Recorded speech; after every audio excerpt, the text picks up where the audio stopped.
Hey, it's Jamie, and today we're rehashing Genesis 21 to 23. One quick refresher before we get to the meat of today's chapters. So you remember a few chapters ago when Sarah's slave Hagar ended up having Abraham's firstborn son Ishmael? And then, as the Lord promised, Sarah had a son of her own. She named that boy Isaac. Just in case you didn't read the assignment, you need to know who those two boys are for today's video. Okay, let's get started. In today's chapters, it's years later. Isaac is about 4 years old, from what I can deduce, and Ishmael's about 17. And Ishmael starts poking fun at his bro, as bros do. However, Mama Bear Sarah gets her panties all in a bunch about this sibling rivalry, and so she slaps together her usual go-to, blaming it all on poor Abraham, and tells him to send them away.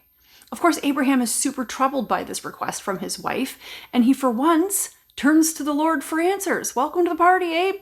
God tells Abraham, go ahead, send them away, and I'll make sure Ishmael is well taken care of in life.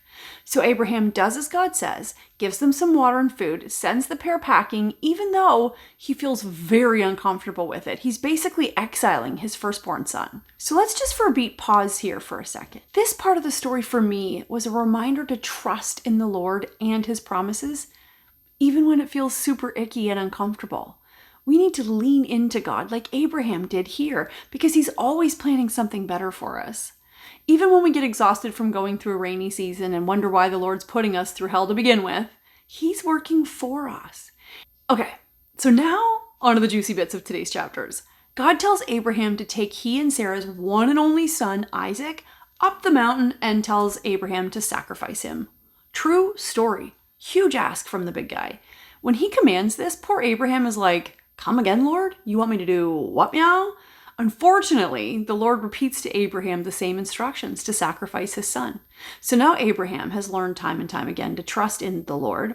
So very reluctantly, he goes and gets the supplies. He doesn't tell his wife what's going to be going down at the top of the mountain, and he just trudges Isaac up to the top. He takes the time to build the altar. He tells Isaac to get on top of it, and he's like about to slit his son's throat when an angel appears and is like, dude, I cannot believe you were actually going to kill your kid. The angel then rewards Abraham's trust and faith with a ton of promises. Now tell me what you think, but I don't think the Lord is testing Abraham's faith here. He knows Abraham's heart. I think he was testing his trust, ensuring that Abraham is ready for the what's next. 3 times that come to memory, Abraham didn't trust the Lord, twice by saying Sarah was his sister rather than his wife, and once by getting funky with Hagar to begin with. And so I think here the Lord was questioning, okay, Abe, my boy, here's the ultimate test, the once and for all, man, to make sure you trust me, you know. Praise the Lord, Abraham passed, and he was so rewarded for it.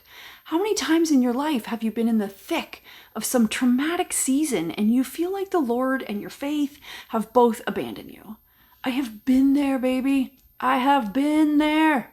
We sometimes lose faith and trust in his love during our own personal storms, and we end up falling further than we need to go because of it.